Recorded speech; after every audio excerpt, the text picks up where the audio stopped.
and we are back from a 1 week hiatus with our now again weekly movie talk on a Friday. And today we're talking a movie that also we wanted to talk about a long time. Actually, two movies. We're talking about the whole franchise. Today we're talking about 1972's Blacula and 1973's Scream, Blacula Scream, with the one and only the late William Marshall. As always, I welcome my good friend and co-host Sean. How are you today? I'm doing great. It's been an interesting week off, after our little hiatus, but we're back. We're talking Blacula, the great William Marshall, and the awesome cast, the awesome score. This movie, like as a kid watching this movie, is just it was scary at that time, and it's also very tragic, and I Yeah. love every bit of this movie, even some of the stuff that has not aged well. And let's be honest, this movie wouldn't fly. This movie wouldn't fly if they would have just said, "Let's take this movie and put it in theaters today." They would have to edit Yeah. out a lot of For words. sure would have a different introduction how the Transylvanian Yeah, stuff became to America. However, fuck the modern times and appreciate, especially the 70s. I think the 70s uh, and of course the 80s, but I think mostly the 70s were the decade where the most freedom yeah. ever in existence had. Like you, there are movies out there like where even I today would say is like, how did that go through? Like there are kids for crying out loud in there, like, especially with French movies. uh, However, you know, this freedom gave us so many cult classics. And what we always say, what was also so great about the 70s, you had this worldwide phenomenon of movies. Of course, you had the American movies from all the cultures. The Italian cinema was strong. Like movies from the Philippines, like awesome Hong Kong movies, movies in Japan.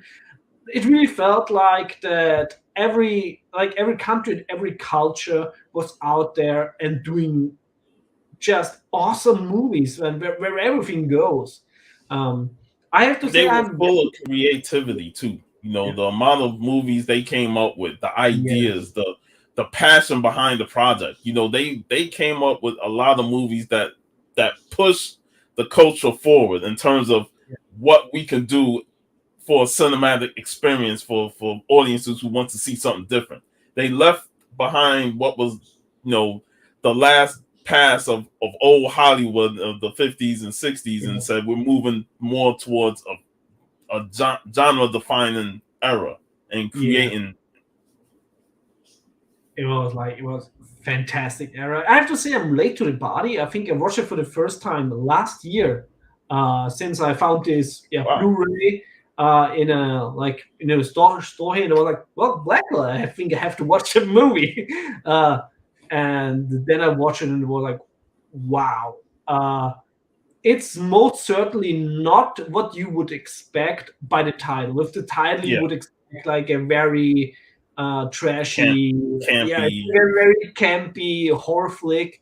However, I think it's one of the best vampire movies because I think everything is in there. What makes a great vampire movie? You have a very commanding and very uh, yeah like in Vampire with Gravitas, like a very screen presenting, commanding character. You have a great enemy like in there that hunts him down, like another version of Van Helsing. So, and it's you can clearly see that they took the Dracula mythos, the story, and transformed it into something American. However, they also made it their own thing and also used Dracula like to get the stone rolling. Yeah. Like they really like took the ideas of Dracula, did a little tweaks to it, and made it their own thing. And like you said, the gimmicky of the title Blacula, you would think is like, oh, this campiness. It's like Mm. rip off of Dracula and stuff. but no, the character itself still has his own identity. He's Yeah, not. He doesn't even acknowledge himself as Blacula until the end of the second movie. exactly. Yeah, So because it was like he's the still first tied to his movie about him. his own identity, his own name, Yeah, Mamawada. So I love the fact that he doesn't just become I'm Blacula and stuff. Not he don't yeah. even acknowledge the name until the end of Like the they would second say movie. in modern movies, is like you can call me Blacula. Yeah. He No, it's still has a command and respect for himself. While he's cursed in this ever loving lust for blood, he still has a respect for his own identity to the point where both movies he's trying to figure out a way to abandon yeah. this curse. It almost has a like also feel like a certain Dr. Jekyll, Mr. Hyde vibe, because of course Mamu Walter is a very honorable African prince, and the Blacula, like the curse he got from Dracula, is like this animalistic monster, this vampire that needs blood to survive. But Mamu Walter himself doesn't want to.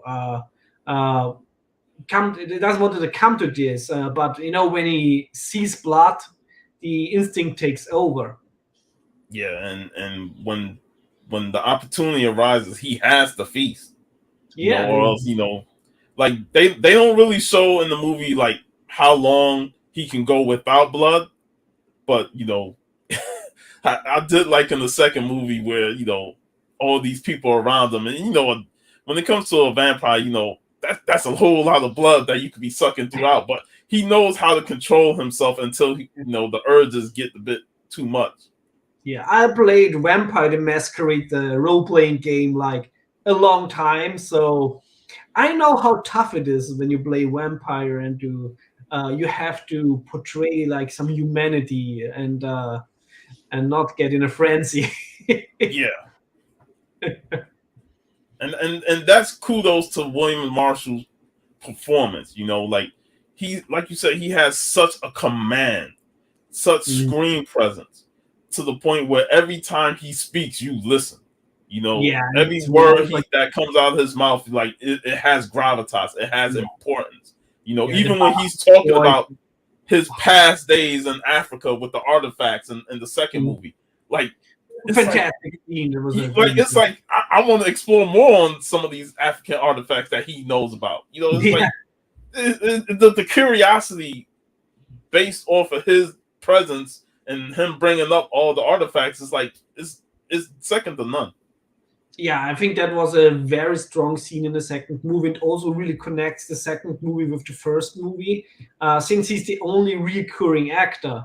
But it totally fits, and it's a totally great like connection between the both movies. And I would even go so far to say that the second movie I even like a little bit more. However, the first movie is still fantastic. Yeah, I absolutely love the beginning because it throws you right into Transylvania, 18th century, and yeah, Prince Mamubalde and his beautiful wife, Luva, portrayed by the one and only, the late Fonetta McGee, who we already talked about like a few weeks ago when we talked Il Grande Silenzio, which was her really Yeah, first movie. And and I think we like briefly mentioned her when we talked Hammer, yeah, with Fred Williamson. But yeah, she's amazing in this. yeah, absolutely amazing and so beautiful. So she's the wife of Mamu Walde, and both travel like as an ambassador to Transylvania to talk with yeah, Vlad Tepes, Graf Dracula, uh, on to end the slave trade. I have no ideas like what Transylvanian count has to do with the slave trade. Like maybe with the Ottoman Empire because they had like this, yeah, this let's just say this impaling connection. And To, and you gotta like understand like the insults that he threw at him. When yeah, he mentioned like Africa is like, oh, the dark continent. I'm like, yeah. The portrayal of yeah, Dracula by Charles McCauley, uh, it's very American. Like there's not a lot of European-ness in this version of Dracula. However, I think it totally works. And yeah, and of course, Dracula is not a gentleman. He lusts for Manette. I mean, I can totally get that part. However, like in the presence of the husband, it's not the wisest thing, and so You yeah, know, this is another thing about William Marshall's performance, that he has such a strong presence that even yeah, Dracula didn't want to go head to head with him. yeah, And it's like Dracula's already powerful, but William Marshall's presence is like, man, my yeah, servants, get him, attack him. And it's yeah, like he's kicking ass, and it takes multiple of people to hold him down. And it really shows just how powerful Mama Wilder is, from his just mere presence, that even Dracula has like to step back and let other yeah. people take him out.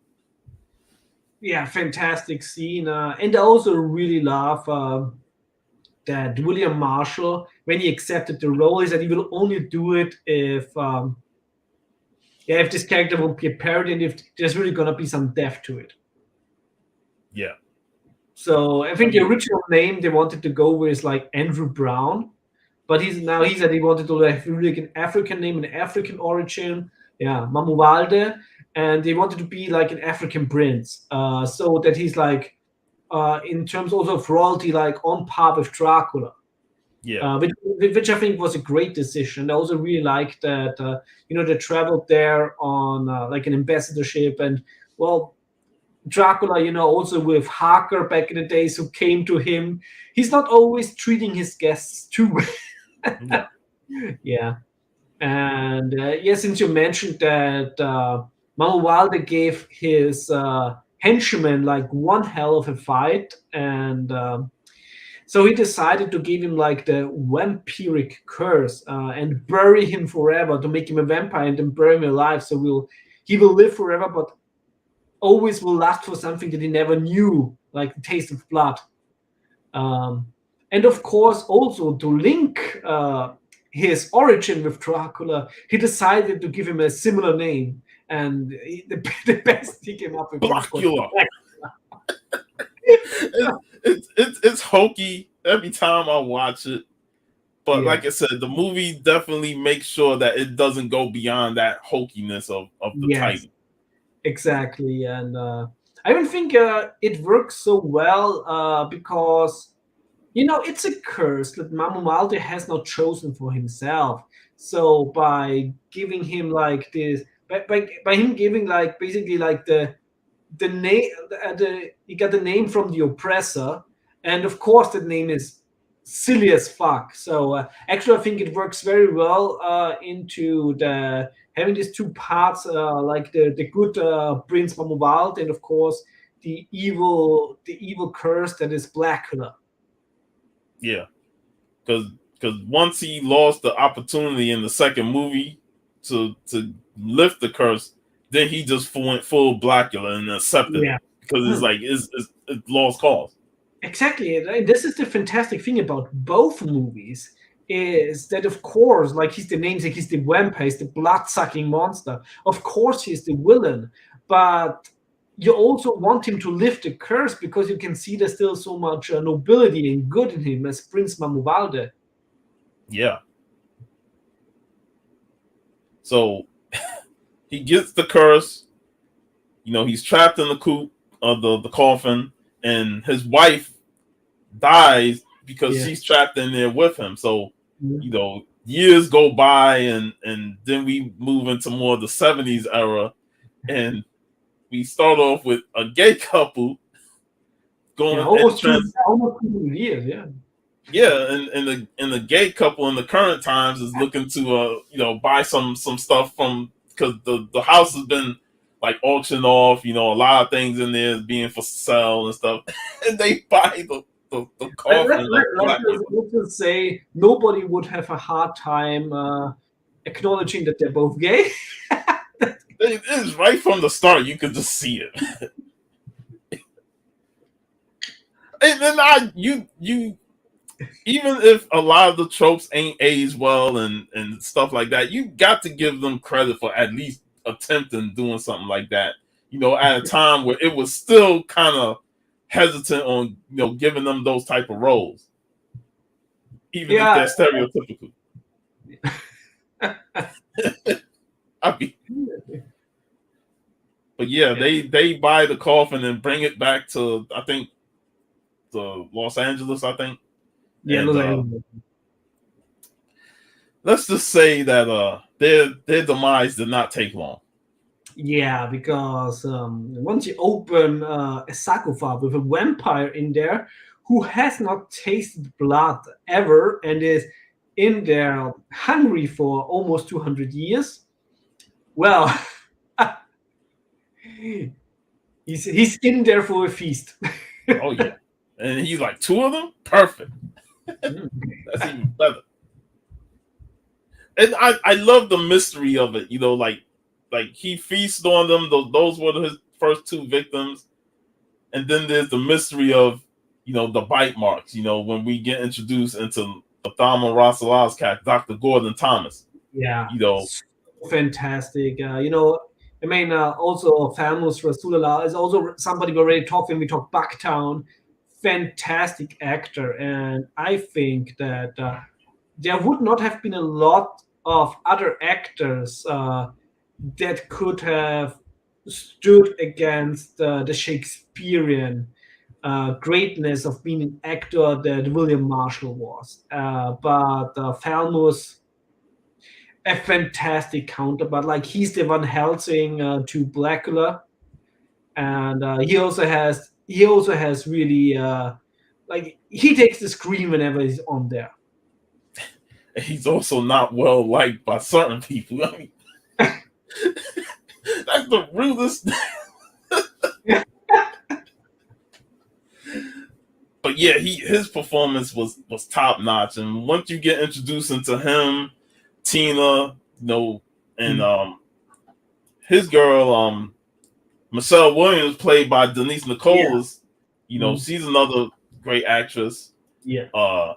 And she's also in this movie related to one of the men that Dracula killed at the beginning. The Blacula, I meant. But yeah, she's also related to him. So yeah, that's the connection we get through the main cast. Since when Blacula killed like the people when he was awakened, there was also one guy, and he chose like to also visit his funeral. And then he sees Tina there, and Tina is also played by Vonetta McGee, and he sees her as the reincarnation of Luver. And so we have one of the main plots of the movie is for him, of course, to get like the laugh again that he missed yeah, for almost 20 years. to reconnect. Yeah. The problem, of course, is that he has to feast on blood, and there's quite a big, quite a big blood toll. And the other thing with vampires is we know it's usually when you suck somebody dry and you don't burn or do anything else with them, they also come back as vampires. So of course he's fully in the killing spree, but there's also siring a lot of children in terms of as a vampire. One thing I love about the second movie is when Big Willie become a vampire, and then he tried to see himself in the mirror. I need to see how good I look. So well. Yeah. Yeah. But I mean, in the first movie, I think the taxi driver, the female one, she was going off. She was a mouthful. she was going off, And before that, like he was like technically stalking Tina because she walking down the dark street and stuff, and then she ran into him, and it's so dark that she probably couldn't really get a good visible look at him, but then you get that funky score by Gene Page. It's like, fuck, man, this shit is amazing. So good. Both movies have fantastic sound. Yeah. And over the first movie, I think it's one of the most iconic introduction scenes. Like you Yeah, have a whole scene going on, fantastically painted vampire action. and she runs and like he gives chase. She drops her purse. He picks it up, and then he gets hit by the cab driver. Yeah. And she getting out and just mouthing off. It's one thing to mouth off. It's another thing to keep mouthing off to somebody that is a stranger who just got up from being hit by a cab. Yeah. And is not really showing no negative effects of being hit by said cab. That right there should have been a warning sign on like. Well, also in the second movie, some fucks had to learn that lesson. Yeah. But yeah, it's like he feasted on her, so that was the next victim. And her comeback scene was really good too. We'll get to that. And then after that, like he tracks her down at the club, which, like I said, when it comes to blaxploitation films, they got to have the music blazing. So you're sitting there, they're having a good time. Mamuala comes, and he introduced himself in the most proudest way. Like Marshall's performance, he does not go there, even though he's dressed weird and he's wearing a cape. And Skillet knows that. Like Skillet has no preference in the movie, but he is entertaining whenever he's there. It's the 70s. But he just has such a regal approach about himself that he introduced himself to everybody and he's talking nice to them, and he gives her back the purse, and he's like, see, he's not a bad guy and all, but until somebody flashes photography.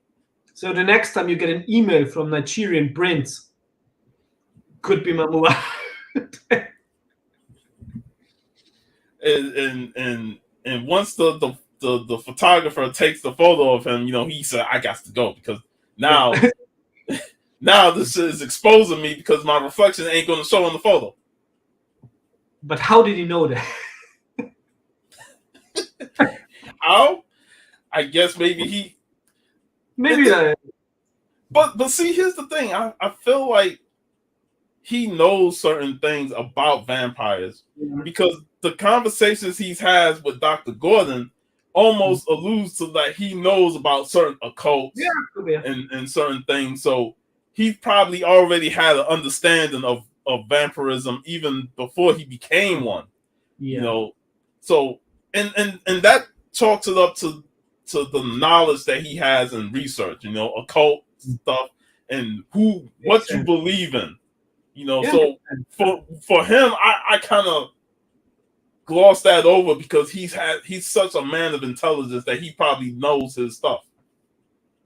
And also in the 18th century, probably it was like things you should know about when traveling Transylvania. What I also like about both movies, which you just mentioned, with Gordon's character that like absolutely love when you have Thamus as Gordon in the first movie as the enemy of Blacula. In the second movie, you have Don Mitchell's character Justin, who is not as strong as Falmouth, but I like both their approach. They know already have the hinge right from the beginning. This looks like a vampire did it, and then they both go investigating. So I like that part of it because I always love to have a good detective story too in movies. They could have maybe put a little bit more research in there. However, like I said, both movies are fantastic, and I love that they have like this investigative Van Helsing vibe in there. Yeah, they both looking up books and novels and stuff and doing a lot of investigative research, because both movies touch on the fact that this is like won't be believed by a lot of people. Vampires? I've seen even the gay white dude was like, I've seen Dracula movies, from all the movies that was released. So like they're not going to believe in actual vampirism until they actually encounter one. They probably watch Dracula.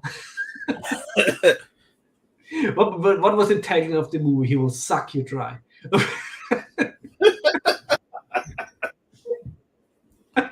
So people are not going to believe something that they see as fictional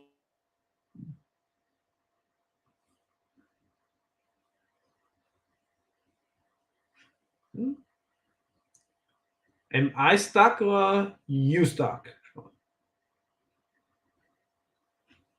Hmm. Anybody in the chat can check. Can you hear me or can you hear Sean?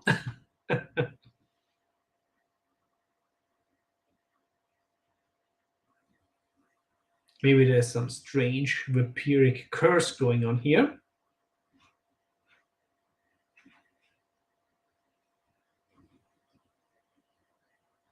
Let's check.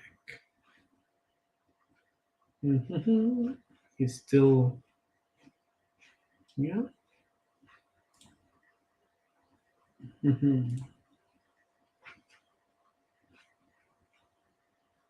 Yeah, seems like there's some error. Yeah, now he's offline, so I think he will come back in a moment. hopefully. But yeah, as we hey, well, for lunchtime. Thanks for joining. Sean just had a free trip out of the internet, so I hope he will come back in a moment.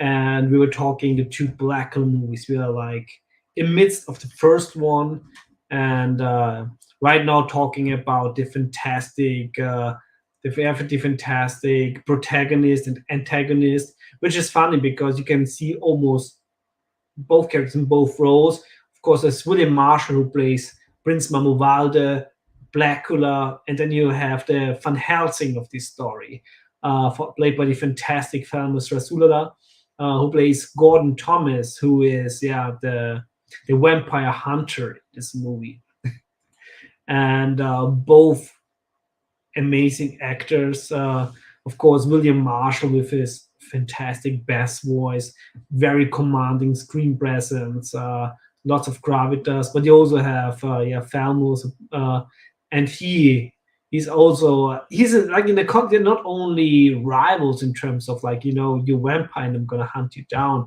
but they're also rivals in we're both on screen and this is my scene, not yours. So you can always see there's a fight going on. There's like who takes the presence in a scene, and both are winning, and with both winning, also the audience is winning, which is always the best part about a movie when this is the case. Yeah, I really hope Sean will be back soon because he just started a very interesting point. Are there any questions from the chat so far? Have you seen one of these movies? I absolutely recommend it. I think you're from Australia. There is a British version by Arrow Movies, a fantastic one, I think, which you should be able to get for about £10. That has both movies in a wonderful Blu-ray collection. And both movies are worth it. I would even go far to say that I prefer the second movie a little bit more. Just looking if Sean was writing me something on Instagram. No, so far not. So I guess he's gonna restart his computer and hopefully be back in a moment. Okay, yeah, internet went down, so hope you're back soon and we can continue this talk. But yeah, it's when you think about the title Blacula, you might assume this is like a goofy and silly movie. However, it's not the deepest movie that ever existed. However, it's a very deep dive into the character of Prince Mamuvalde, who was cursed by Dracula to be a vampire, and he gave him the name Blacula, which Prince Mamuvalde does not embrace until the end of the second movie, and he was always fighting for him to be still Mamuvalde, to be this noble African prince. However, of course, his bloodlust and his bloodthirst is not stopping. So even though he doesn't want to, he has to drink. And by doing so, he creates a lot of vampires in the process. And most of them don't have the strength and the nobility that Mamuvalde has. So they are more out there freely, like hunting and being a menace. And this is also the part. On the one hand, Mamuvalde is looking for a way out of being a vampire. On the other hand, by creating so many vampires, he drew a lot of attention uh, to the undead, and so not only Gordon Thomas, who right from the beginning with two bite marks and stuff with the victims, he assumed that there might be something vampiric going on. But later, he also convinces the authority, especially Lieutenant Peters, who is played also by Gordon Pinsent, and then together they are hunting vampires. So you're also getting a really good vampire hunting action in this movie. I would say this movie, especially the first one, is a fantastic combination about like a vampiric horror movie, of course, a black exploitation movie. Um, there's also some as a crime story in there. You have a lot of detective work, a lot of like looking for clues, researching, and of course, also with vampire movies, you have a little bit of sexy action in there, a lot of beautiful women. The first movie was done in 72, and the second movie was done in 73. Like also with Sean I said in the beginning, the 70s were just a glorious time for cinema. You had the freedom to basically do everything, and they had the most creativity. Personally, I love 80s movies the most, but I think in terms of creativeness, nothing beats the 70s. Absolutely nothing. Yeah, and uh, Emil, we already mentioned it before that before Prince Mamumalde was turned into Blacula, he was in Transylvania at Count Dracula's castle with his wife, played by the beautiful Vanetta McGee, called Luva. And Dracula lusted for his wife. Marshall fought him, but Dracula and his henchmen won. So he gave he gave Mamuvalde the vampire curse. He buried both of them alive. Only Mamuvalde being a vampire and immortal, but of course his wife decayed away in her grave. So, but now Sean is back, and God, yeah, that sucked, man. yeah. And to finish that, he later in Los Angeles, when he was brought there by art collectors, he spotted a woman that looked exactly like Luva. Naturally, because she's played by the same actress, by Vanetta Miki, Tina, and his goal was to get Tina. And this is also something that turned out quite tragic. Yeah. Before I got kicked off, but I was talking about though, so how he doesn't want to be a part of the vampirism. And I kind of was listening to what you were saying about how Yeah, noble he was, and the fact that he created all these vampires all to do his bidding. But the one thing I love about Mamuwada is he didn't let the vampire mentality get to his head and say, oh, I can create this cult of vampires and we can take over and stuff. Like, he still had that nobility to say, I don't want to be a vampire, but it's yeah, something that I'm cursed upon. So I have to feast on these people, even if I don't want to do that. You know, exactly. This makes the character so interesting because he's not just a mustard twirling like villain. He has depth to him.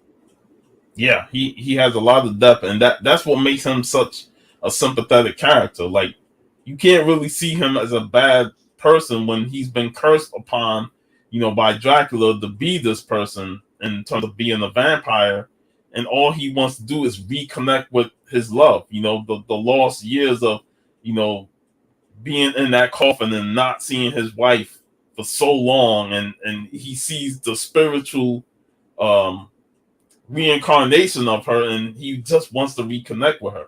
That's why I love that he went to her and told her, I cannot do this. I will not force you into doing this with me. If you do not want to come with me, then I will walk away.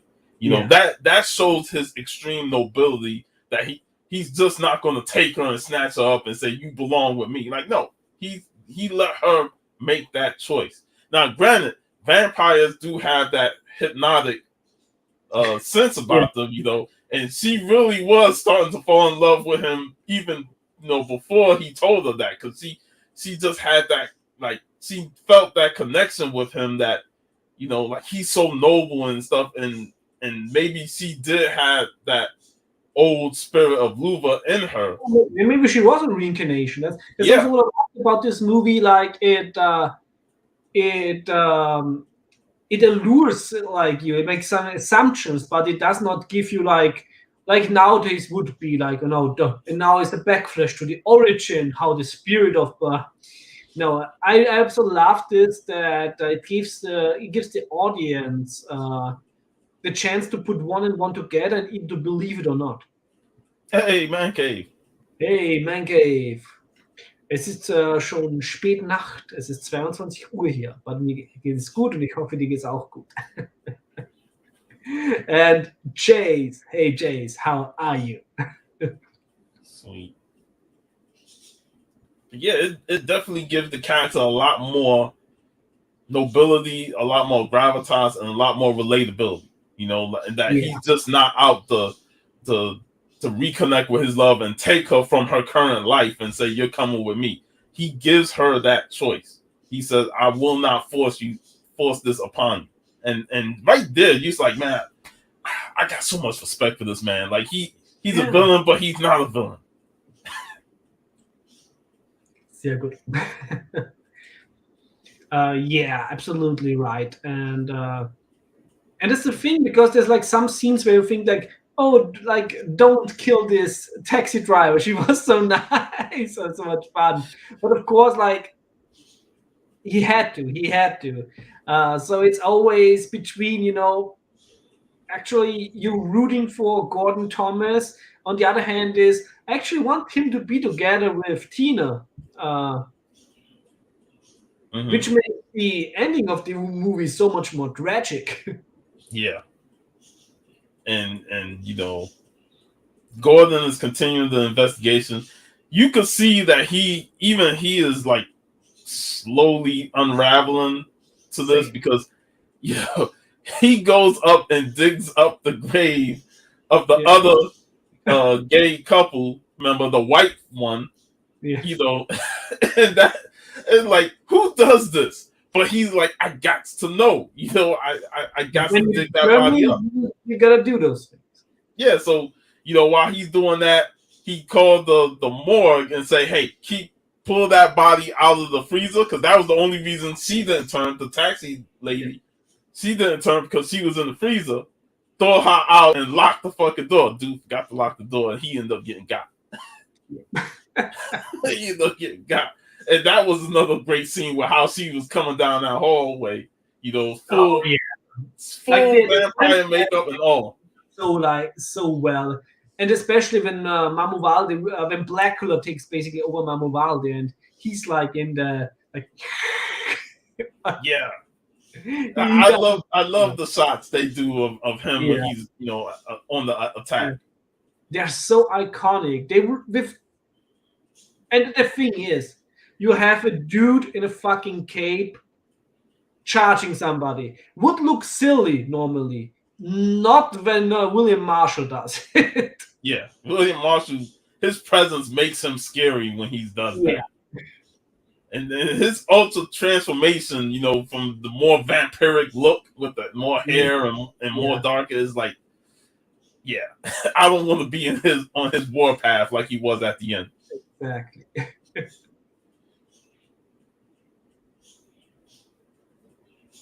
Yeah, and I also like the build up for the finale, of course, when they go vampire hunting.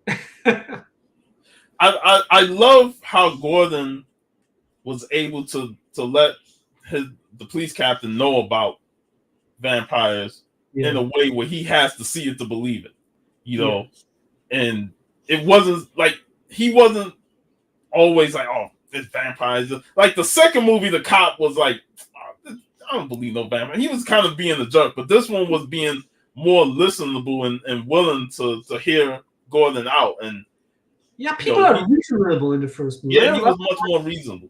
Yeah. No, he wasn't just brushing it off like the guy in the second movie did. Like once he saw it, then he's like, "Oh, I got to call people. We got to find the other Bobby McCoy who got up from the shit from the coffin early in the movie. When they had his funeral and stuff, and he got up from the coffin, so they had to find him, and that led to the whole warehouse scene. Where they originally, got attacked, and that's when all the vampires showed up. Yeah. And it's always like you always knew Mama Wilder was ahead of the game. When he said, "I already moved my coffin," it's like, see, he knew that the warehouse is not going to be a long term, so exactly. He was smart enough to move his coffin away from it. Yeah, and absolutely. Sadly, also later is a tragic incident that per accident Tina got shot by a police officer. That you knew it wasn't going to be Blacula in the tomb in the coffin. Yeah. But man, that to lose her twice in the same movie because she got shot by a cop.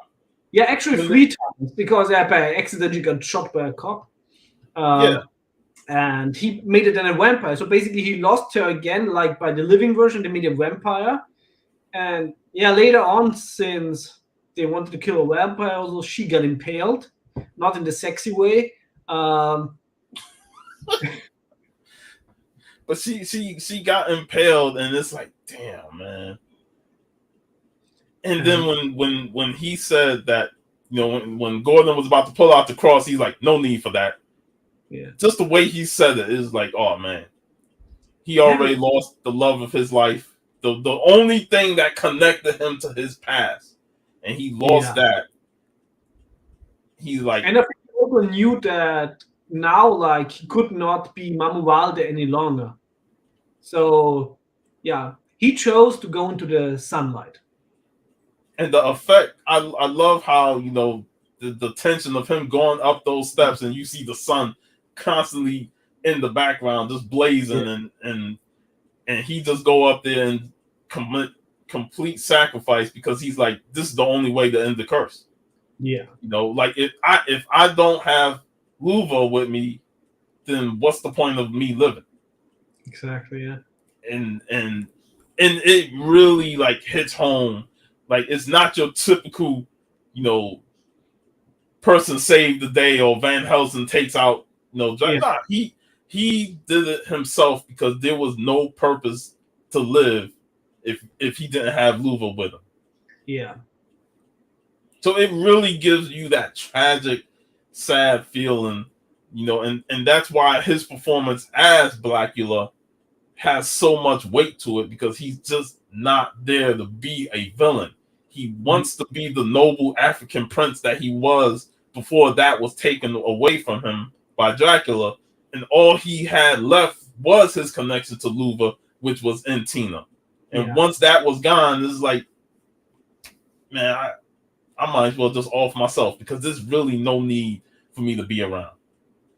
I think that Blacula is a movie that surprises everybody who watches it for the first time, especially when you go into it without knowing what the movie is about, and you expect this, what do you expect from a movie called Blacula? But then you watch it and you see, wow, this is not just a great vampire movie. It's not just a great horror movie. This is not a guilty pleasure. This is just a good movie by itself. Yeah, and I'd be remiss to say, watching him take out all the cops in that plan. The weirdest one was the guy who got electrocuted. Like that just came out of nowhere. He just get. But then him throwing the trash can at the cop down at the bottom, throwing them down the stairs, just throwing them at the wall, and they dying. Yeah. William Marshall was just on on point. And like I said earlier, when Dracula, sent his henchmen out, it's like his presence is so strong that he just looked like he could handle 3, 4, 5 guys, because he Yeah, just looks like a strong man, and that's why his performance is just top tier because he looked the part. He looked a powerful vampire that is difficult to defeat. absolutely. Yeah, it's this with another actor playing Mamualde. This movie could have been totally a different movie. I'm glad it is not. Yeah, he had that Shakespearean theater background, Yeah, and he gave the performance a lot more weight behind it, where it wasn't just your one note vampire movie. and he changed the character from the script. Like he demanded that the character needs to have this nobility. Yeah, But yeah, it's just a top movie, and ever since I watched it when I was young, it's like it's not for me. It's not even a horror movie. It's a tragic, sad movie because of what he went through. Being cursed upon by Dracula, and just all he wanted to do was reconnect with the last thing that he saw in his life, and that was his yeah, wife. And even if she was a reincarnation of it, he was winning her over. yeah, And and his performance just showed that it's a tragic story. exactly. Yeah, but yeah, at the end, this is a tragic story. Yeah, and that what, but also that it gives the, I think that it gives the ending so much more, yeah, feeling in a good way.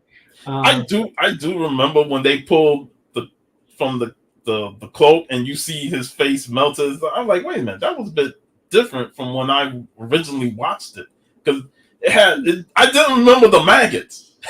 well, yeah, Like they must have added that later on post production or something because I did not remember it looking interesting. like that from the original copy I watched when I was growing up. So And also the soundtrack while he was like there and yeah, rotting to his bones, fantastic. But tell us how, when he dies in the first movie and the only thing left are bones, how can there be a sequel? oh well, if there are bones involved, there's only one thing that can bring them back, and that is voodooism. Yes, and this is what makes for me the second movie even better than the first because it's a mixture of a vampire and a voodoo movie, and I absolutely love voodoo. I love the whole legends of Baron Samedi and everything. I love voodoo zombies. Fucking Sugar Hill, the original Sugar Hill. Yeah, not the one with Leslie's Lines, the original Sugar Yeah, the Hill. original Sugar Hill. That movie was a fucking trip. Yeah. So I absolutely love voodoo zombies. Yeah. So this movie so fantastic because it also this movie basically uh, is a lot like the first one, but there's more occultism in it. Yes, yes. It's more occult driven. You get more And background on the African artifacts, yeah, because one of them are the think Don Mitchell's character. He's a collector of African yeah, artifacts, so you get some of that, and then Pam Grier. exactly. You have I Pen mean, Korean. Scream, Blacula Scream. Also fantastic title. Uh, yeah, this movie is like I said. I love both movies, and I think both of them are top tier. But Great to watch back to back. yeah, and the added element of voodoo really like gives it. Now you got vampirism and you got voodoo, and it's like, can you imagine? I told you this backstage. Can you imagine if there was a vampire that was a voodoo priestess? And it's like the thought crossed my mind multiple times whenever I watched this movie. Like, what if there was a vampire who had voodoo powers? That I was wish Christopher Priest would have played more upon that in his Vampirella run because there were some instances where vampirism and voodoo also came together. Yeah. But yeah, that would be even like better. That would have been a great third movie. Sadly, there is no third movie, but they're talking about a reboot. But that one will probably suck because let's face it, there's not the creativity from the 70s left. Anything of that left in Hollywood anymore. Yeah. I mean, just the thought of this movie having voodooism with vampirism is something that definitely could have been explored a lot. And it gives Mama Wilder another way to try and get away from this curse. When he finds out that, Pam Grier's character is a voodoo priest. And very mighty at that, yeah. Like he says, you can help me eliminate this curse and send me back to my noble land of peace. And again, you're rooting for him to get this ending because he got brought back because some Big Willie was not happy with her becoming the next heir of voodoo priestess, and he wanted that title. He was next in line because he was the only son. Yeah, so he bought the bones of Blacula and made a voodoo ritual to bring him back. Did him a lot of good. And I love, like, he gets bitten by he's the first victim of Mama Wilder's return. At first he's like, oh man, I don't mind this vampire stuff. Then he could not see himself in the mirror, and he's feeling himself because he's all dressed up, fly and stuff. 70s blaxploitation. You always gotta look fly, but he's like, I need to see how good I look. And Mama Wilder's just looking at him like. Yeah, and the acting of Marshall was so good. You can see the disgust of a 200-year-old being looking at this freshly made vampire, only caring about his looks, but I also laugh how he let him talk and stuff. And then it's like, oh yeah, I'm gonna go to the party. It's like, no, shut him down. Yeah, so you will only leave the house when I let you. You serve me now. And like right there, I love how in this movie, Mama Wilder is more assertive in terms of being in control. Yeah, and also what I like that, of course, a lot of the people that turn into vampires have a personal interest in doing anything against Lisa Fortier, who is played by Pam Grier, and he said no, she's off limits.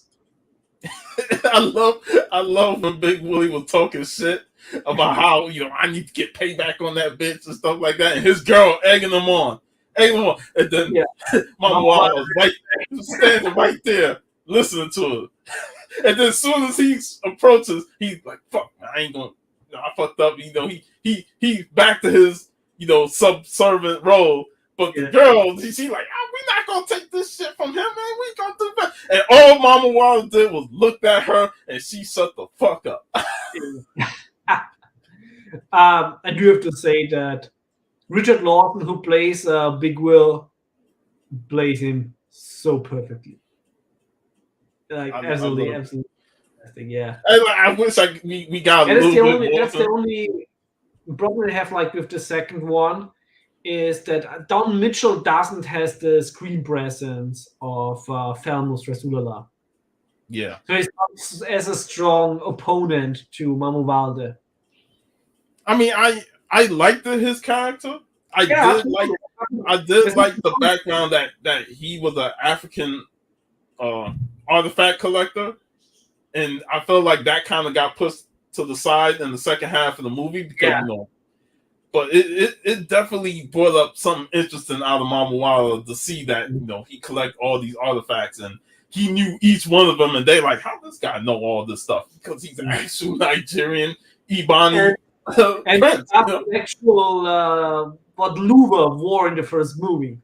Yeah, so it gave the movie a little bit more of his past coming back.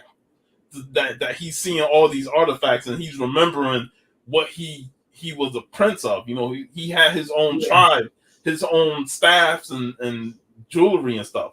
What I also like, you could really feel the pride he had by Yes, talking about this.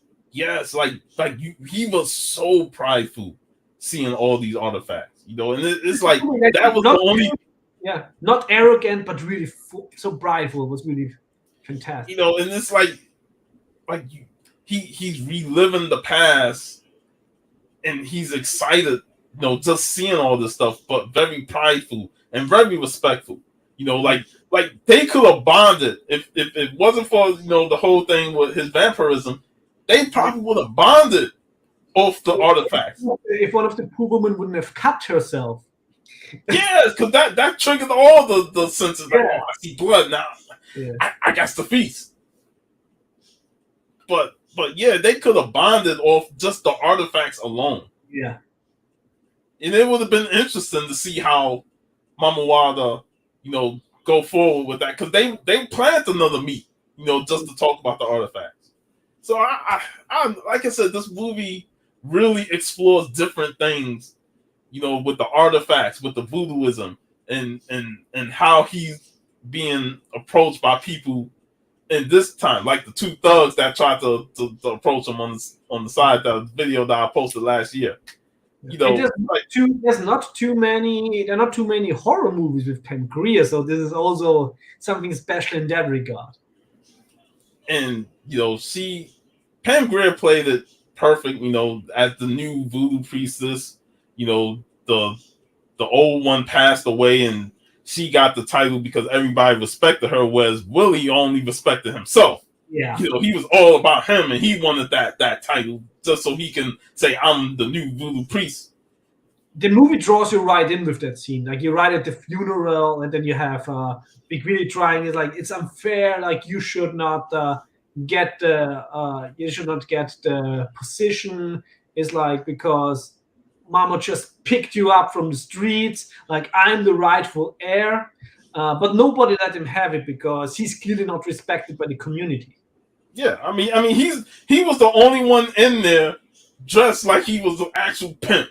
With his little perm afro and stuff, stylish clothes. I'm like, you the only one that don't even fit out of all the people. So of course they're not going to respect you because you've been too far outside hanging with dealers and other pimps that they don't consider you family no more.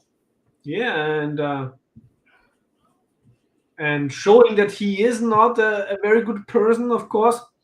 He's getting Blacula's bones and using the voodoo knowledge he has to bring him back in order, which is the funny thing, because in order he wanted to be the master of Blacula, but turns out that it went the other way.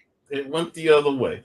Now, I do like when the two friends of his came to the apartment. I don't even know why the fuck they. If I don't hear you responding to my calls, I'm leaving. I'm out of here. I said, hey, where you at? I ain't hear you. I'm not gonna look through the house and stuff to find you. Yeah. So when tomorrow, I know, right? Like I said, curiosity kills the cat. That's all I'm gonna say. But when Blacula attacks, I like how after he took the first victim and the white girl's running and passing out and shit, he looks at Willie and said, "That's yours, bro." Yeah, and I also really like, when he went down and he's looking up again, it's like, can I? And like, yeah, because that like he's the master now. You gotta make sure. You gotta make sure. Yeah. But he already feasted on the guy, so he's like, that's your feast. Take it. But it's like I said, that nobleness in him to say, that's your feast, because you're my servant. I'm not going to let you, die from lust of blood. So that's yours. And after the party scene, when the girl gets cut and, another thing that I like is that they're all drinking red wine. Yeah. And he's like, man, I'll pass on all that. Yeah, I absolutely love the scene later with Domicha's character Justin. When And also like he had the red wine and he's like when they're trying to like to like to find out like, are you a vampire? Yeah, like they're talking a lot of occult stuff and stuff Yeah, because that's after he did his research and stuff, and yeah. now he get to And sit down with him. also, like he said, it's like forget your status because if there would be something like such a powerful vampire, like you should not, like you Exactly. should not Like he's engage. giving him like fair warning.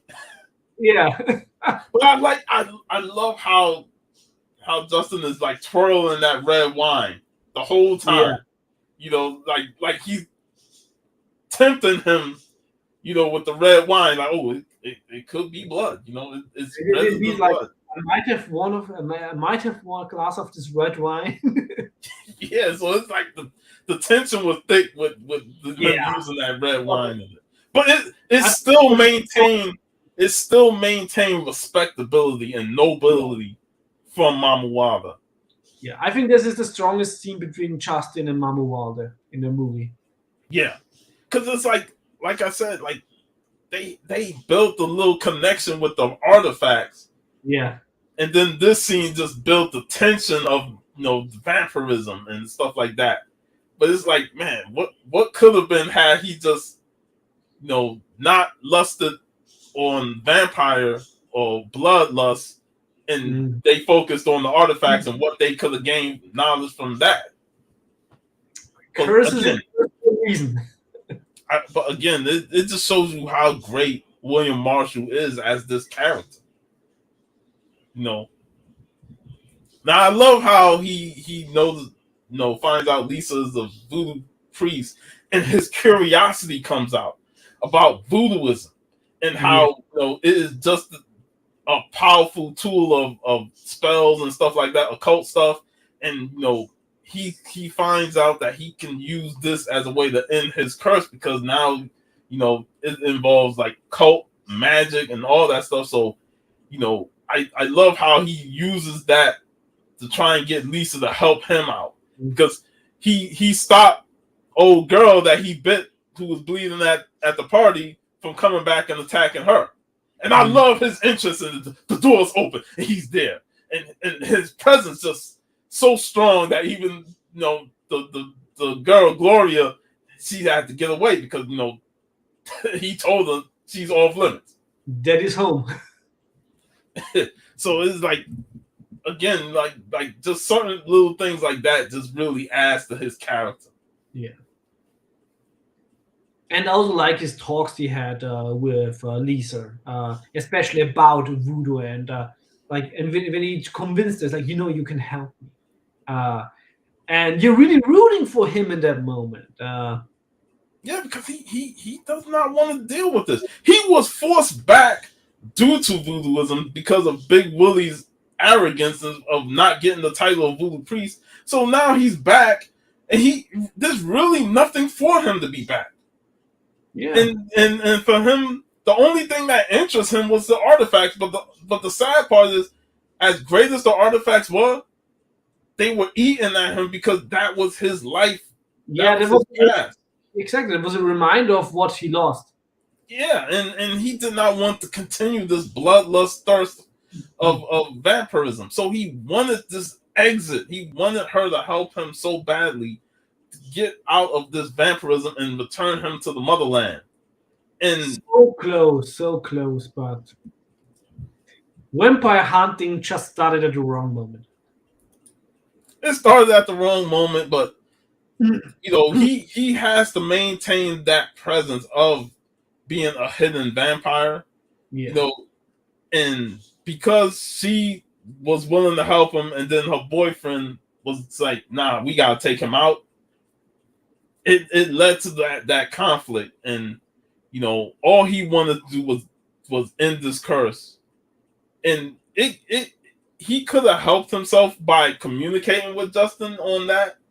Maybe he would have understood and assisted with Lisa on helping him get that curse lifted. But because the tension was thick, and Justin has to deal with the police captain who just was not buying none of this vampire stuff until the very end. First one. Like even at the end, he didn't want to believe it, but they told him, hey, we gotta take these stakes. He told his men take stakes, and they was like, "The fuck is this, man? We cops, we shoot guns." And then they realized, like, "Oh shit, this shit is real. We need these stakes." But like I said, things don't connect for a reason in terms of one person's view and another person's view. You have different ideologies, and once they connect, it's too late. It's a battle. So Justin could have helped it, Blacula, but because he wasn't informed, he couldn't really do anything but battle against him. Yeah. Hey, Yo, Al, thanks for joining. Everything well here. Everything well here. Talking about two awesome movies. I know he would. I know he would love to join us because this definitely his era. Blacula, Mama Wilde. But yeah, we are loving this conversation right now, and we're about to get to the conclusion of Scream, Blacula Scream, but man, and very tragic because this is like the conclusion is actually that Mamuvalde lost and Blacula won. Yeah, because like I said before, he didn't even acknowledge the Blacula name for a movie and a half. Like he didn't acknowledge it until the end of this movie, and he was reminded in the dream sequence of Dracula bestowing that name on him. Yeah,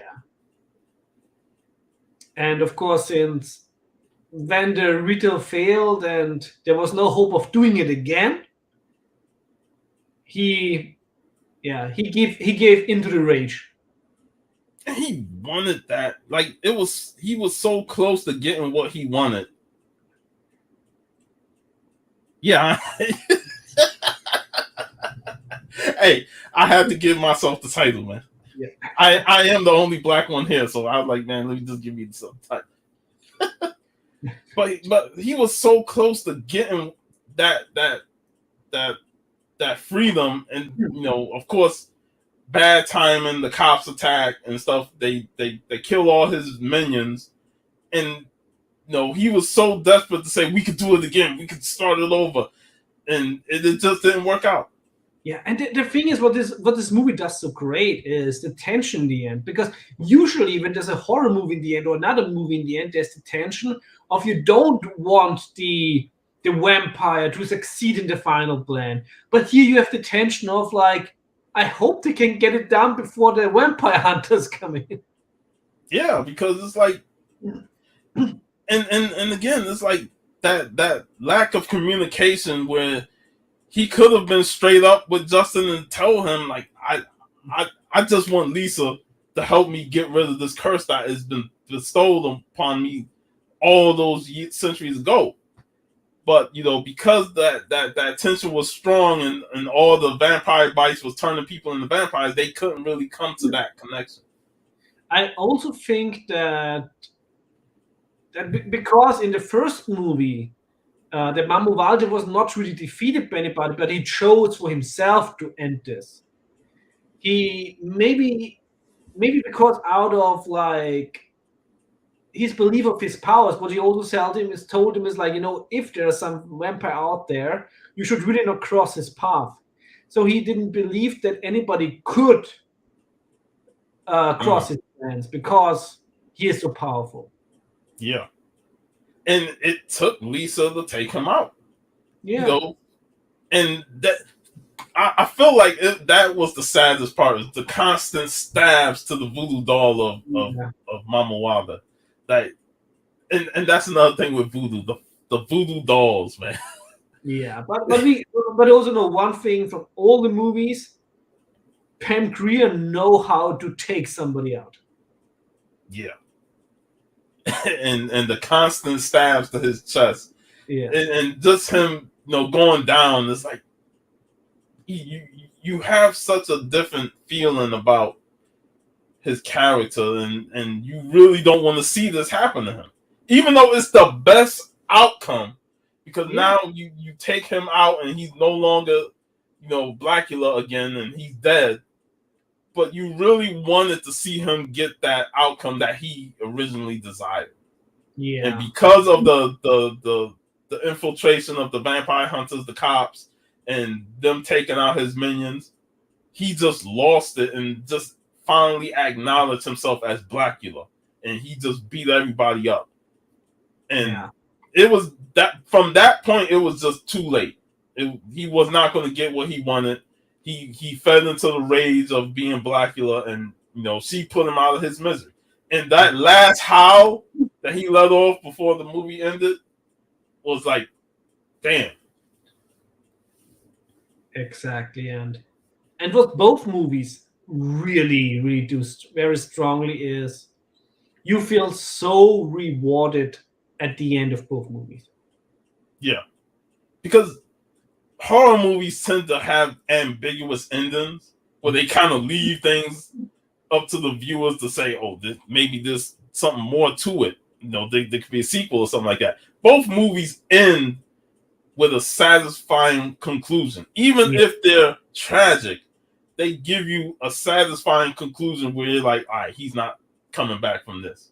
Absolutely. And if you want to bring him back, you can, with magic, you can always find a way. Personally, I really wish there would have been a third movie, Blacula versus Dracula, because I think that's the only resolution we did not get. Like, that Yeah. he could take revenge on Dracula. And it would have been interesting to see that battle, considering they're both at their peak strength.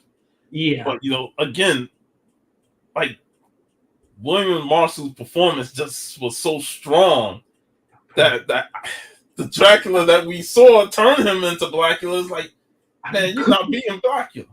Could you believe? Of course, you would have recast Dracula, but in the 70s, could you believe to have a movie Dracula versus Blacula, Christopher Lee versus William Marshall? Oh man, both voices. oh, I mean, man. like if there's a multiverse out there that got that movie, I'm very envious of them. I mean, you talk about two phenomenal actors, Stage actors, Shakespearean actors, like oh my god, the nobility, the regalness yeah, of both of them. It's like I don't even want them to fight each other. I want them to team up because they're so good at what they do. It's like I don't want one killing the other. Yeah, that would have been brilliant. Oh man, yeah. If there's a multiverse out there and that happened, I definitely will pay to see it. Yeah. I mean, two most iconic vampire actors. But yeah, thanks to Blacula also, like you said, I also found out about more that there's more blaxploitation horror movies out there. We already mentioned Sugar Hill. Oh man, that movie messed me up when I saw that as a kid. That one we have to talk next year for Halloween. Oh man, the designs, the makeup, and the effects in that movie was so surreal that I legit thought that those people were legit zombies, like fucking real fucking zombies. I remember one time we went to New Orleans, Louisiana, and the backwoods trees and stuff made me not want to go in those shit because I'm thinking of Sugar Hill at that time, and I'm like, no. And we all know Louisiana was like the king of voodooism. So I was like, no. Also, one of my favorite adventure games of all time, Gabriel Knight. Oh yeah, yeah. Gabriel Knight. And, yeah, Sugar Hill definitely for next year, man. And yeah, William Crane also did another blaxploitation horror movie, the director of the first one, Dr. Black and Mr. Hyde. I think I've heard of that one. I have not seen it. I have not seen it either, so that's maybe also something for next year.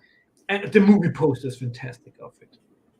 I mean, the movie posters back then was just top notch.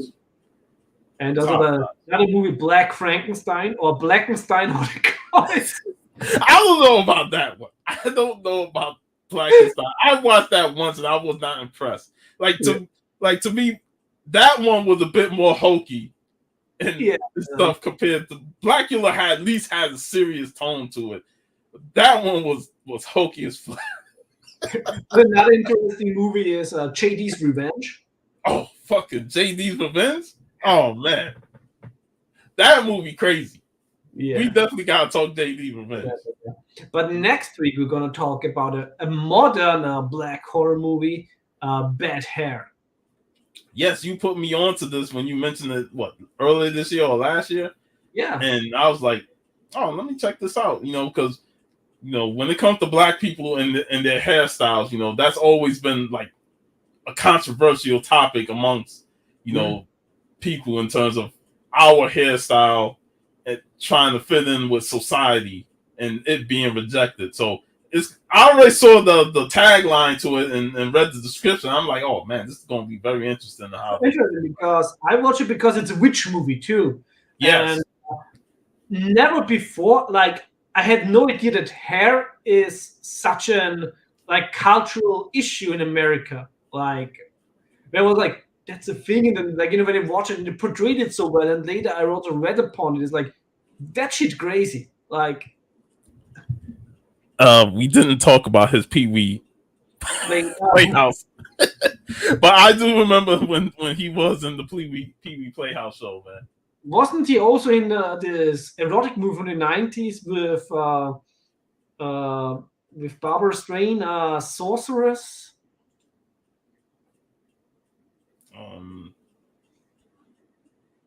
Yeah, he was in that. Yeah. I also had a movie with Amazon Woman on the Moon. Actually, I think that's one of the famous movies. Isn't that one by the director who also did one of my favorite movies, the Phantom in Paradise?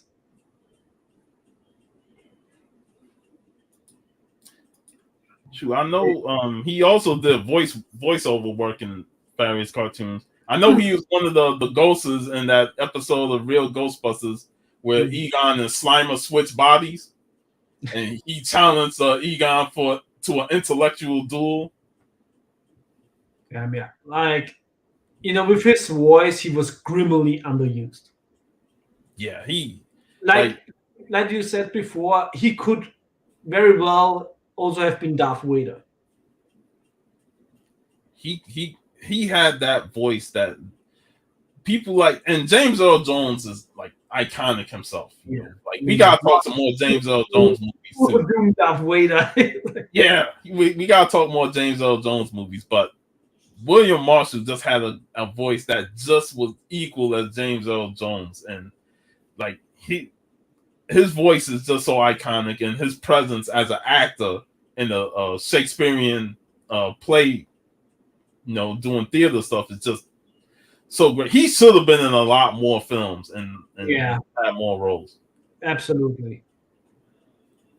But yeah, he's just awesome, and I'm glad that he was the representation of what they wanted Blacula to be, and he had the presence to say, I'm gonna make it what I want it to be. I'm gonna add my talents to this character and not make it hokey and corny.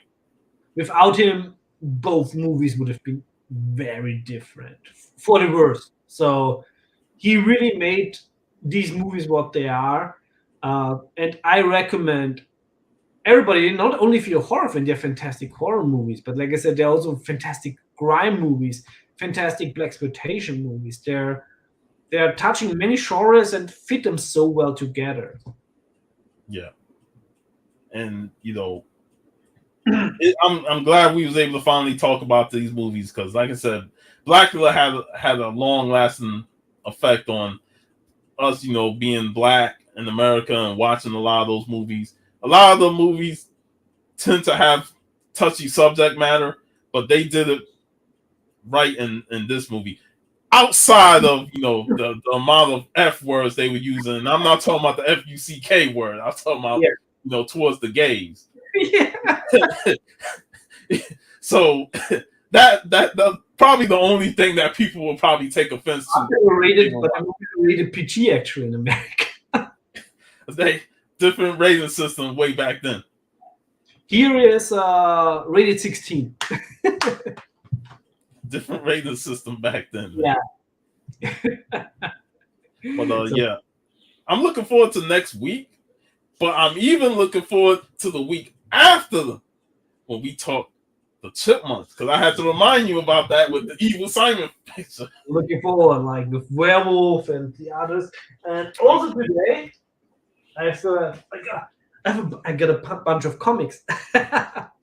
Yes, and I see the top books. Yeah, the top book is got AOK from Yushan.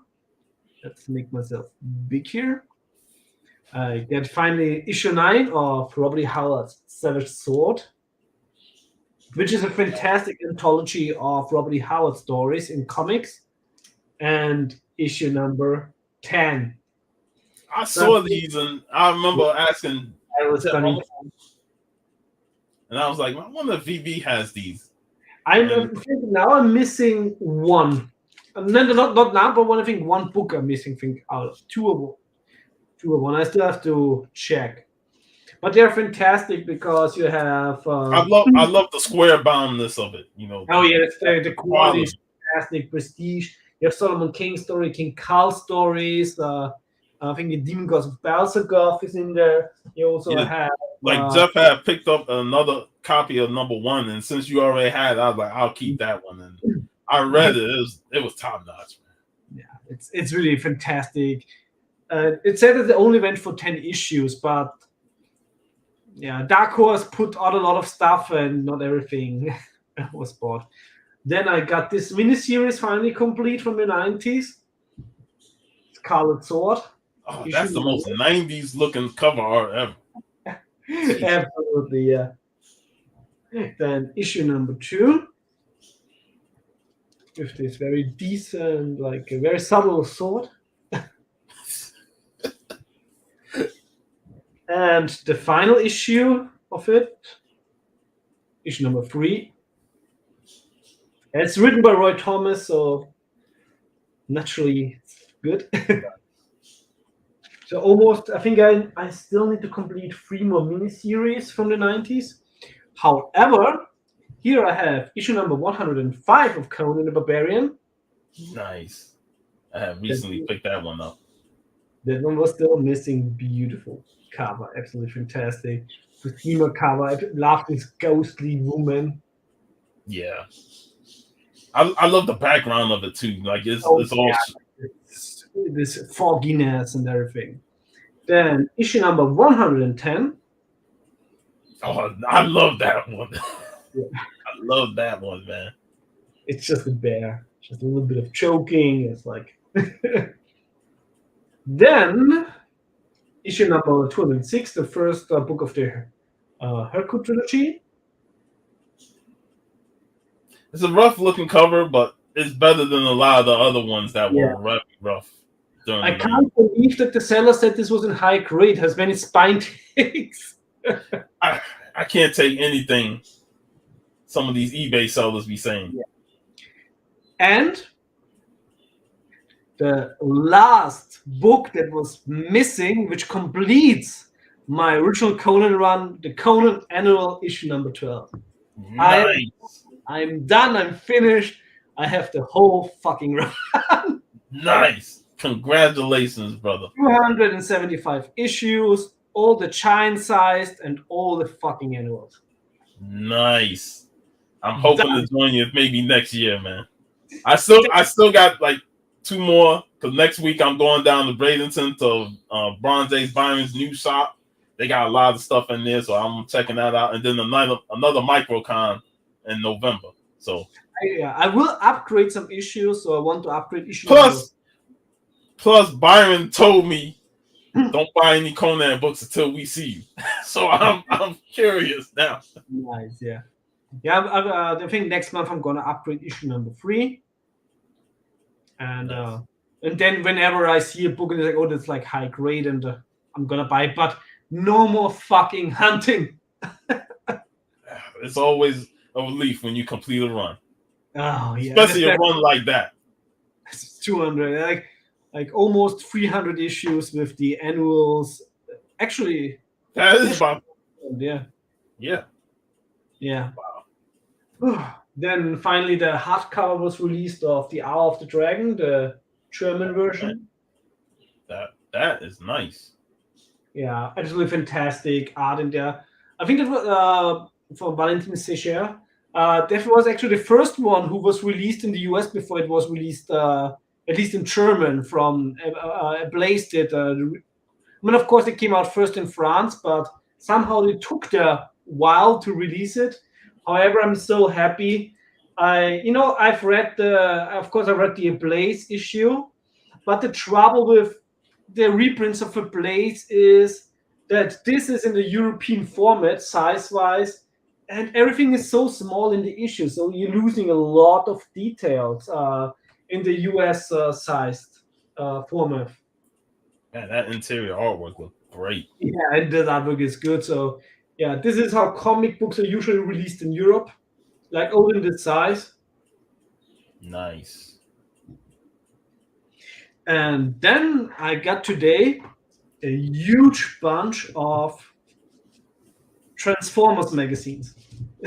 Nice. Yeah, 141, I think to 116. 141, yeah. Knock knock, who's there?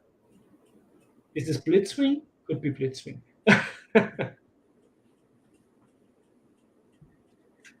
Yeah, I got this whole bunch in a lot because otherwise, with all this fucking customs and shipping from the UK, that one I really loved. 824 from Portland has been cancelled. Nice. Fantastic cover. There's some really beautiful cover in the UK one. I like this one also, 143. Like, relax, there's no way they can catch us now.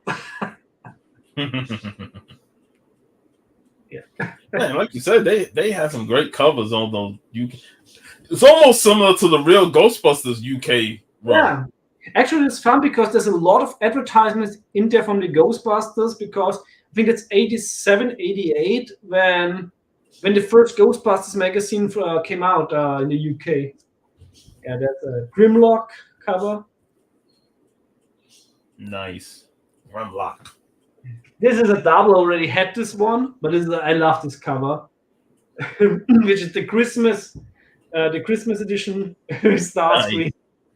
Hey man, sometimes I'll be picking up extra copies, even if I already have it. Exactly.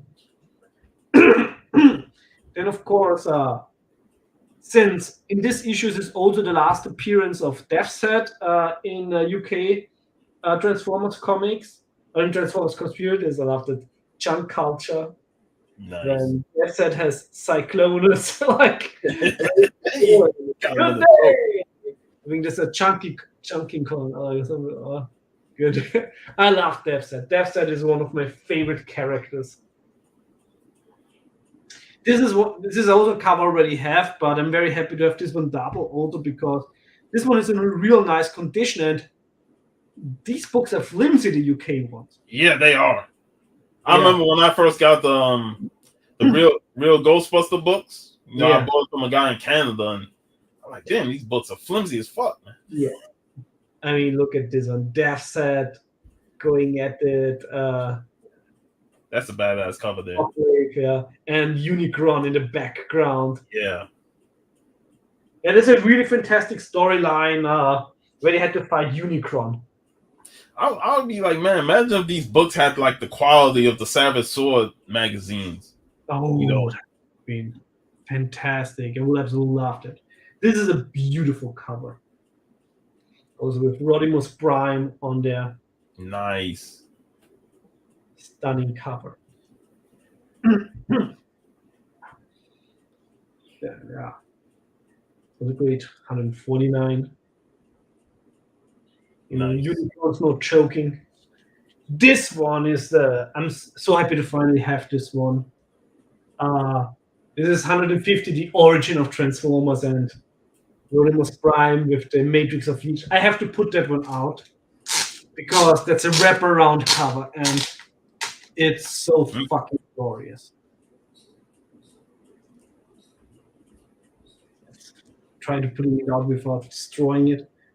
Like the background with Unicron. Nice. That's is so fucking epic. But this is one of the actually when you look out there, it's one of the pricier. That will be a nice poster on the wall. Yeah, I mean they even say it's like your wraparound poster. Yeah, fuck everybody who ripped it off the comic. Yeah. Same with those Ghostbuster books, man. It's like fuck, man. I don't want Yeah, to tear the book up just to put it on the wall. but yeah, I'm so happy to finally got this because this cover is so killer, and it's also one of the best Transformer storylines in comics ever. Simon Furman did such a fantastic work. Yeah, this is 151. This is the final appearance of Deathset in a Transformers comic. There he is, side by side. Before he gets shrunk down by Doctor Who and pushed into the Marvel universe. I didn't know Doctor Who shrunk him down to send him to Marvel. Yeah, I also have that magazine here. He was shrunk down in a Doctor Who magazine, and then he appeared in Dragon's Blood. Then he had his single issue run in Marvel UK, which was later also reprinted. So who owns the rights to like Death Head if he was in Doctor Who, Transformers, and then the Marvel universe? Marvel. They did this basically. They created first a story, which was just basically an advertisement almost. That they only released it later, but they created first so that Marvel has the rights and not Hasbro. Hmm. So when the Transformers rights moved on, Death's Head stayed sadly, because Marvel is doing shit with him.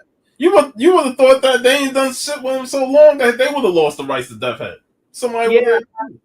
But then they always put out like a mini series, like they did with Timmy Howard. Yeah. But yeah, I wish, Death's Head would be such a fantastic character on Savage Avengers. I don't know why Marvel don't utilize him. Because Marvel sucks, mostly. That's the problem nowadays. I mean, at least give the character to somebody passionate who cares about Death Head. I mean, the fact that he was in a Doctor Who magazine shows that Death Head can work in both multiple universes with different. That's the thing, that the Epic collection they brought out with Death Set. Of course, I think there's issue number 5 missing, where he fights the Doctor because it didn't have the rights to Doctor Who anymore. So it comes. Yeah, it's like it feels incomplete, man, when you get those collections.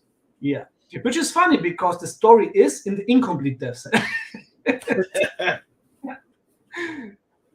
But yeah, this cover is so beautiful with Galvatron. Galvatron. Yeah. In 2000 AD, isn't it the longest running Bronze Age series? Yeah, it's like it sucks when the most expensive ones are the missing ones. Yeah, for me now since the Brexit, since I have to pay customs when I order from the UK, put a little bit like a blockade on my collecting the UK Transformers run. This cover is really nice since you have G.I. Joe, or how they call it in Europe, Action Force, is breaking through the Transformers cover. Yeah, G.I. Joe and Transformers always had those crossovers. Yeah. Funny enough, there's also a lot of Iron Man stories as a backup.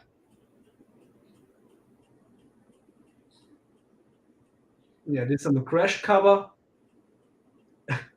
The Man, final I love that.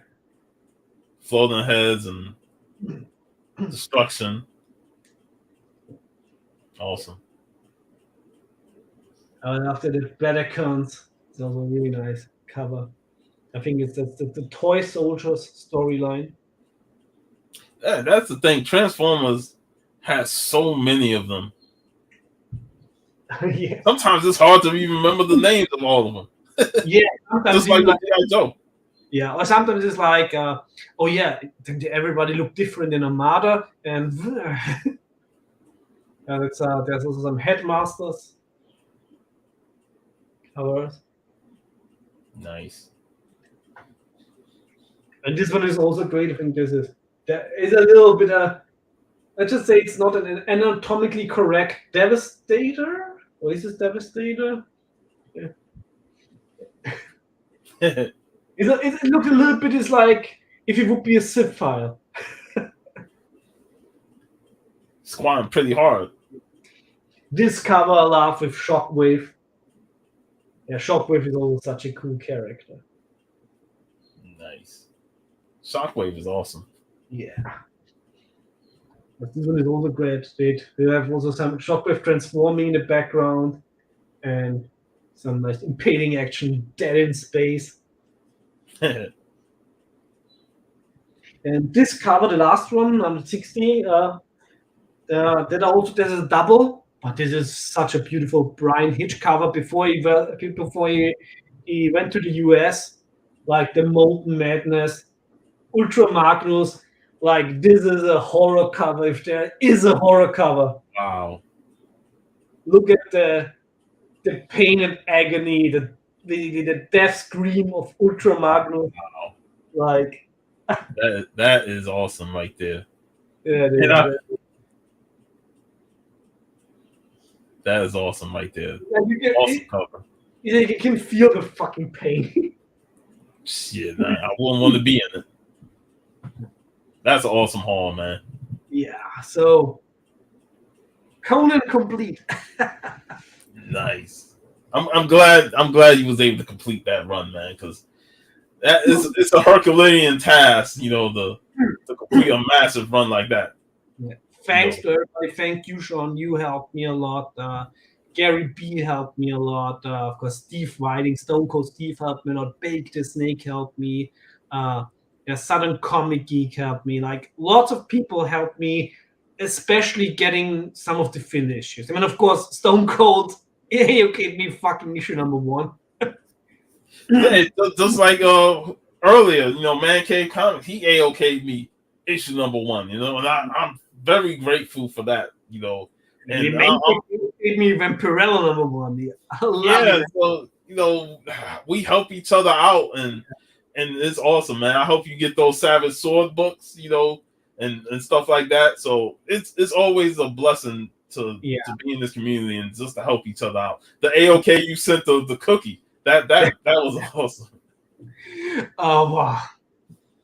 I had to write it later because, like, dude, there was a front figure in the wrapping. You were still able to find it, luckily. That's why whenever I do get packed, I try and check the whole thing. And because like, dude, like I hope you didn't throw the wrapping because there was a front figure in it. Those are some awesome stuff, man. Yeah. Awesome, man. Like don't throw away like the highlight of the okay.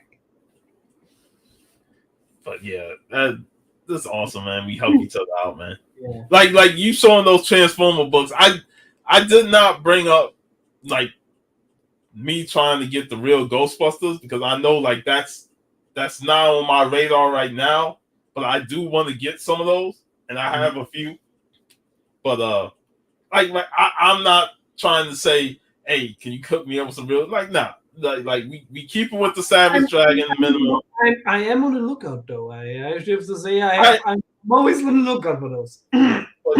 But we help each other out to the maximum ability of what we can get, and whenever I see something, I was like, send me a list which you have, so I don't buy any doubles. Hey, I need doubles of what I have because there's some writings on it. Oh, that's normal. Normal for those? Yes, because they were sold in UK newsstands, which is more like stations where you buy cigarettes and shit. And the distribution model is normally that they wrote the name of the place on the comics. So it's, with these, it's. I was very lucky. There's no limits. If you're lucky, you find some. There's nothing written on it. But it was quite common that there was the name of the shop written on it, on the newsstand. Okay, I thought somebody was just writing on it. No, that's usually the name of. So now it's normal.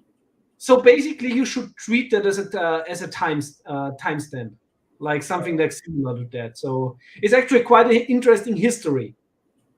I did not know that. I thought it was just some people writing on this stuff. I'm like, the fuck they Yeah, writing just on it? stupid British people writing writing stuff on it. They desecrating the art. Yeah. Unless it's assigned by a creator and stuff, if you just writing the date and stuff, I'm like, what the fuck? But now that's something I didn't know. So Yeah. thanks for letting me know that. So And that's what I found out, when I bought a bunch. It's like, why is there always like almost at the same place like a name there? So yeah, that's pretty interesting to know. Yeah, it's so it's the best to just really like, I was still happy to have them though, no matter Yeah. what. I was like, hey, these is my first time because these suckers are expensive, especially being from the UK and stuff. Yeah. I can only get them from overseas, so the shipping is even twice as much as what the books are. I know. It's like for these 1/3 of the price was customs and shipping.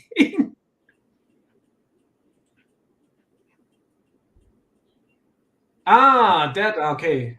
So pick up the custom of the Oh, Yeah, I did not know that. So give even more details, but yeah, it's so that's why a lot of names are written on there. Oh, okay. Like I said, I thought some little punk kid wrote their name on it. I'm like, God.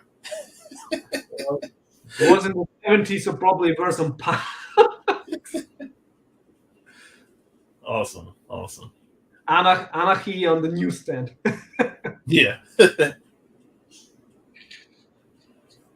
So, man, we come to the end of the show. Yeah. Awesome. It's great to be back. And we kicked off Halloween season with Blacula. Definitely check these movies out. Even if they're 70s, they are still top-notch films. So good. They aged so well. And I really think both Blacula movies should be seen as essential vampire movies. Yes.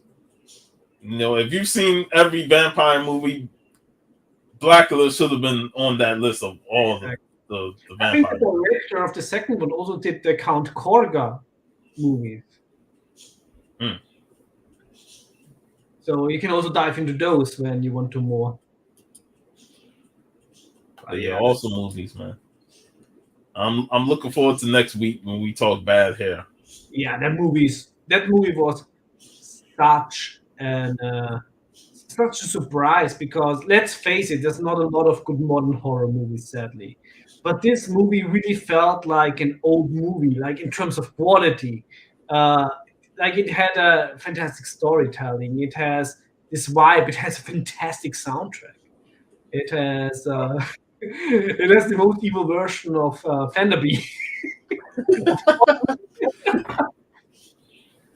You know how I feel about good soundtracks too, man. Yeah. I was I watched somebody review New Jack City. And I love Wesley Snipes in that movie, but that soundtrack slapped so hard that like that was the time, when music and movies went together. Important to me, so really can't wait to talk next week. But I can't wait to rewatch the movie for next week. Yeah, I'm looking forward to it, man. Yeah. So and then hopefully we already got the third week planned, so hopefully we'll have something for the fourth week, to close out the month. Yeah. So thanks to everybody in the live chat. Werewolf by lunchtime. Al, really wish you could have been on the panel. Would have been awesome. Of course, Man Cave Comics, the man, the legend. We miss you too. I really hope that in the future we can be on more live streams together. Especially now since I started my new job on Monday, and it's absolutely stunning. I love it. I work from home now. Oh, sweet. Which means I'm basically getting up, making tea, and then immediately starting to work, so I can sleep 1.5 hours longer than with my past job, so I can stay up longer for live streams. Oh, hey, and I just want to apologize. You probably woke up last Sunday like, "Where's the Comic Con crew? I thought they were going to be live."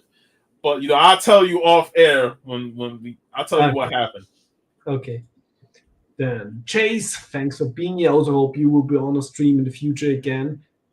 Sean, thanks for being in the live chat while you were out of internet. that shit killed me. I was like, what? I was in mid conversation. And of course, Gary B, thanks for being here. And of course, also for the other version of Sean who is on the panel. Always great to be great to have the show back on. Great to start the weekend like these. Even though I started my week already on 1 day earlier because I did all my workload in 4 days. Yeah. But yep, that'll be all, folks. Yeah. So everybody have a savage weekend, have a savage Friday, and hopes to see you next week again when we are talking bad hair. Later, y'all.